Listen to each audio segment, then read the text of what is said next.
आज का वीडियो बहुत ही महत्वपूर्ण होने वाला है। वीडियो को एंड तक देखें। यदि आप कभी भी भविष्य में ज़मीन खरीद रहे हैं या आप ज़मीन बेच भी रहे हैं फिर भी आप इसको देख सकते हैं।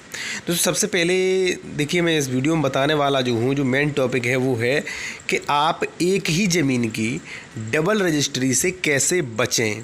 यानी कि कई बार क्या होता है कि ए व्यक्ति ने बी व्यक्ति को ज़मीन बेच दी, ठीक है, रजिस्ट्री करवा दी। अब भाई उसने क्या किया, कुछ समय बाद 6 महीने बाद 8 महीने बाद ऐसे 1 साल बाद उसने ए व्यक्ति ने वही ज़मीन दोबारा पैसे लेकर सी को बेच दी भाई, ठीक है। तो अब सी के साथ बहुत बड़ा फ्रॉड हुआ और सी ने दूसरी बार वो ज़मीन खरीद ली भाई, उसके साथ बहुत बड़ा फ्रॉड हुआ और सी के सारे पैसे, चाहे वो ज़मीन 1 करोड़ की हो, चाहे 5 करोड़ की हो, चाहे 10 लाख की हो, सारे पैसे बर्बाद चले जाएंगे। तो ये डबल रजिस्ट्री वाला फ्रॉड जो है वो बहुत ज़्यादा चल रहा है और पहले से भी चलता आया है भाई। मैं आपको फिर एक उदाहरण दे दूं। सपोज दैट दोस्तों, जैसे मान लीजिए ए व्यक्ति की ज़मीन है, ए व्यक्ति ने बी व्यक्ति को ज़मीन बेच दी, ठीक है। और मान लीजिए बी ने दाखिल खारिज नहीं करवा पाया, उसने रजिस्ट्री करवा ली, बी ने दाखिल खारिज नहीं करवा पाया।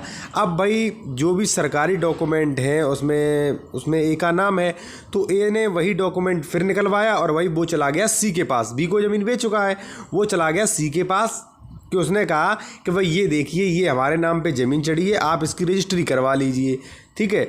तो उसने क्या किया भाई, सी को भी रजिस्ट्री करवा दी, सी ने भी भाई पैसा दिया, वो ज़मीन खरीद ली। अब बाद में सी को पता चलता है कि ये जो था ये पहले बी को भी ज़मीन बेच चुका था, यही ज़मीन 10 लाख की या 20 लाख की। तो भाई यहाँ पे सी के साथ बहुत बड़ा फ्रॉड हुआ और सी जो है उसके सारे पैसे बर्बाद चले जाएंगे। तो ऐसे फ्रॉड से आप बच कैसे सकते हैं दोस्तों, जिससे आपकी करोड़ों लाखों जो रुपए का नुकसान ना हो। तो आप सिर्फ और सिर्फ एक वीडियो देखने से आप बच सकते हैं, आपके साथ फ्रॉड होने से बच सकता है दोस्तों। इससे पहले मैं आपको बता दूं कि यदि मान लीजिए आपका कोई भी प्रश्न है, आप मुझसे फ़ोन पर सलाह लेना चाहते हैं तो आप मुझसे फ़ोन पर बात कर सकते हैं।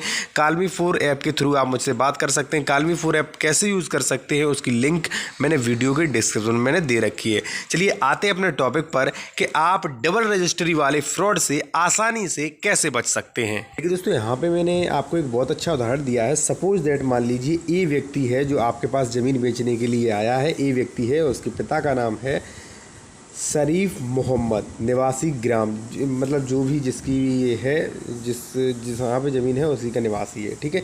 ये व्यक्ति जिसके पिता का नाम है शरीफ मोहम्मद, ठीक है। खसरा संख्या 13, यानी कि जो भी गाटा संख्या है वो है 1300। उसमें उसकी ज़मीन जो है वो है .101 हेक्टेयर, ठीक है। ये ज़मीन है, ये ज़मीन की फ़र्द लेके आपके पास आया कि भाई ऐसा करिए, आप ये ज़मीन मेरी खरीद लीजिए, ठीक है, और जो भी पैसा हो वो आप दे दीजिए। मान लीजिए 10 लाख 5 लाख रुपए में ही आप मेरी ज़मीन खरीद लीजिए, ठीक है।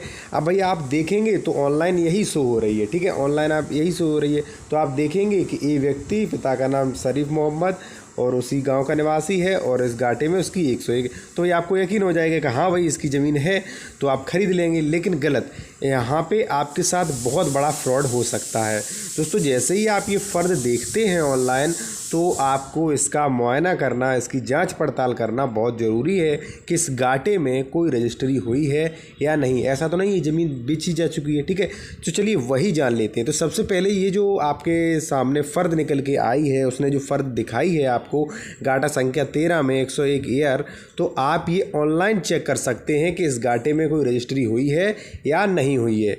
तो चलिए जान लेते हैं सबसे अच्छा तरीका क्या है, आप कैसे पता कर सकते हैं।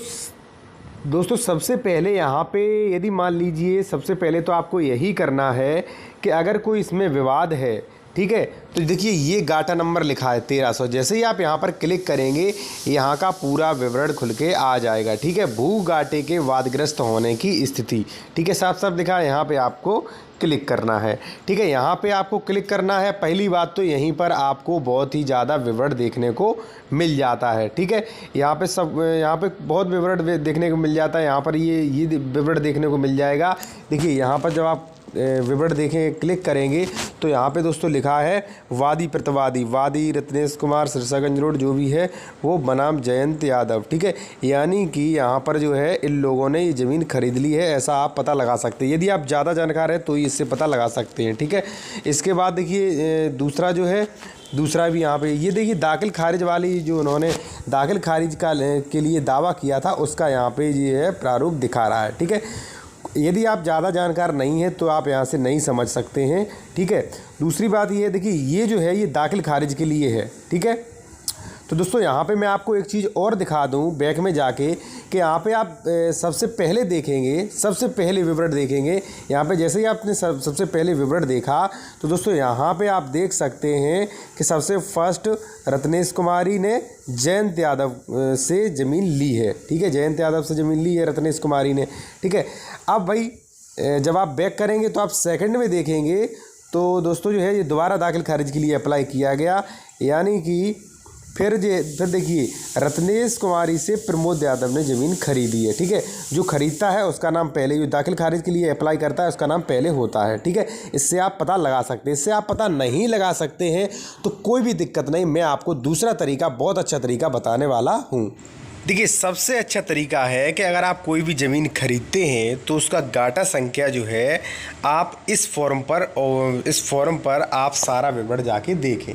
यहाँ पे स्टाम्प एवं रजिस्ट्रेशन विभाग उत्तर प्रदेश, ये सामने जो फॉर्म है आप उसे फिलअप करें, अपना जनपद, गाटा संख्या दूसरे में, और जो भी जहाँ रजिस्ट्री होती है वो, और अपना जो भी ग्राम है वो, और वर्ष, और यहाँ पे जो भी ये कैप्चा है वो आप डाल के विवरण देखें। पर जैसे ही कि आप क्लिक करते हैं तो वहाँ पे सारा डाटा खुल के आ जाएगा कि 2017 के बाद, देखिए 2017 के बाद इसलिए क्योंकि रजिस्ट्री जो भी ऑनलाइन रजिस्ट्री वाली प्रक्रिया जो है वो 2017 से हुई है।